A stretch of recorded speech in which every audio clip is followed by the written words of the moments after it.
자, 이번에는 또 어떤 궁합입니까? 이번에는 당뇨약 궁합인데요. 당뇨약도 궁합이 있습니다. 네. 네, 당뇨약을 드실 때 바카스라든지 종합 비타민제를 같이 드시게 되면 혈당이 급격하게 올라가게 됩니다. 그래서 당뇨가 심한 분들에게는 금지되어 있기도 한데요.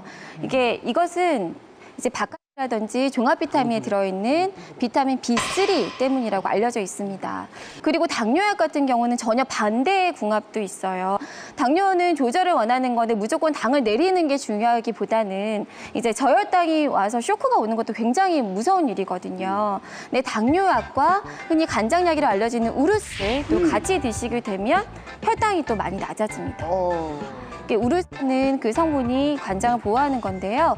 우르스를 같이 드시게 됐을 때는 간에서 당분해를 촉진시켜가지고 이제 혈당을 내리는 작용이 있는 거죠. 그 당뇨약 드시는 분들은 평생 드신다고 그러잖아요, 그죠? 예, 그럼 평생 그런 약들은 먹지 말아야 된다는 거예요? 당뇨약을 먹을 때 그걸 같이 먹으면 안 된다는 그렇죠. 얘기를 지금 하고 있는 거거든요. 네. 그렇기 때문에 당뇨약을 지금 먹고 몇 시간 뒤에 우를 예를 들어서 먹었다. 이게 문제가 되지는 사실 않는다 이거죠. 네. 그러니까 그걸 구분해서 맞습니다. 알아야 되고 그냥 조미료가 들어간 거는 당뇨약이랑 먹으면 안 됩니다. 그러니까 식품 첨가물이나 설탕이나 이런 것들을 같이 먹는 게 안 좋다고 좀 이해를 하시면 될 것 같습니다. 네. 근데 한 가지 궁금한 게 앞서 고혈압 약도 그렇고 당뇨약도 그렇고요. 우리가 먹었을 때 우리가 몸 안에서 완전히 흡수되는 게 넉넉한 그 시간이 대충 얼마 정도인가요? 네, 보통 30분에서 1시간 정도로 보시면 1시간 되겠습니다. 네. 그럼 그 시간 지나서는 우를 먹어도 별 상관은 없을 수 있다. 네, 30분 같이만 정도 먹지 말아라, 그 지나서 말씀이죠. 드시면 이제 약효가 흡수되고 발현되는데 그렇게 크게 영향을 미치지는 않을 것으로 보입니다. 예.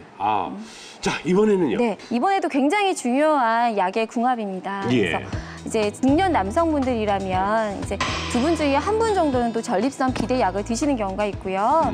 또 남녀노소 불문하고 녹내장 이제 환자분들도 굉장히 많으십니다. 이런 분들이 아무 감기약, 아무 소화제, 이제 멀미약 이런 걸 같이 드시게 됐을 경우에는 오히려 부작용이 나서 이제 소변을 잘 보시고자 해서 약을 드시고 계신데 오히려 배뇨 곤란이 오는 경우도 있고요. 또 이제 그렇게 드셨을 경우에 또 안압이 오히려 상승하는 경우도 있습니다.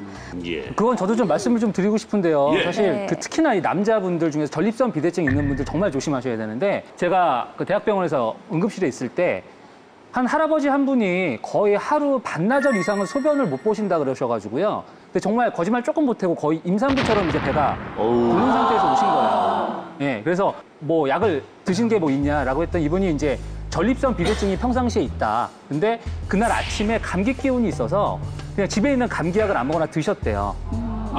그리고서 소변이 안 나오신다라고 해서 새벽 5시에 오셨는데 그 할아버님 같은 경우는 거의 소변줄을 꽂고 1리터 소변이 나왔고요. 1리터 소변이 나오고 배는 홀쭉해지고 완전히 가뿐한 몸으로 집에 귀가하신 이런 경우도 있습니다.